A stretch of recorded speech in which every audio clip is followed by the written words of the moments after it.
کہانی میں شیطان وہ تھا جو خدا کی حضوری میں آیا۔ بعض اوقات خدا ملکوں کو استعمال کرتا ہے، اور خدا نے ہی بابل میں اسرائیل کو نظم و ضبط کے لیے مقرر کیا۔ اور ایک چیز جو حبقوق نبی کے لیے بہت ہی پریشان کن تھی، وہ کہتا رہا کہ اے خداوند، میں کب تک نالا کروں گا اور تو نہ سنے گا۔ میں الجھن کا شکار تھا، لیکن خدا نے ایک شریر شخص کو اپنے لوگوں کی تربیت کے لیے استعمال کیا۔ خدا کس برتن کو استعمال کرتا ہے، چاہے وہ شیطان ملک یا اشخاص کو استعمال کرتا ہے، اور یہ ضروری نہیں ہے کہ وہ خاص برتن کو استعمال کرے۔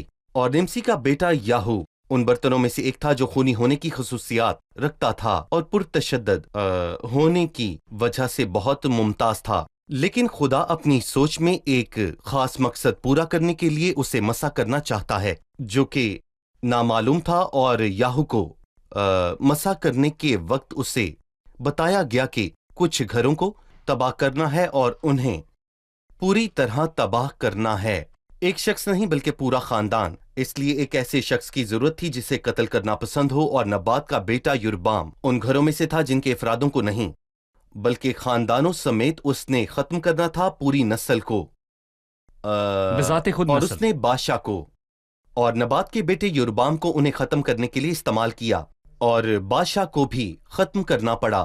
اور اخیاب بادشاہ ان 3 بادشاہوں میں سے تھا جو بہت ہی برے بادشاہ تھے۔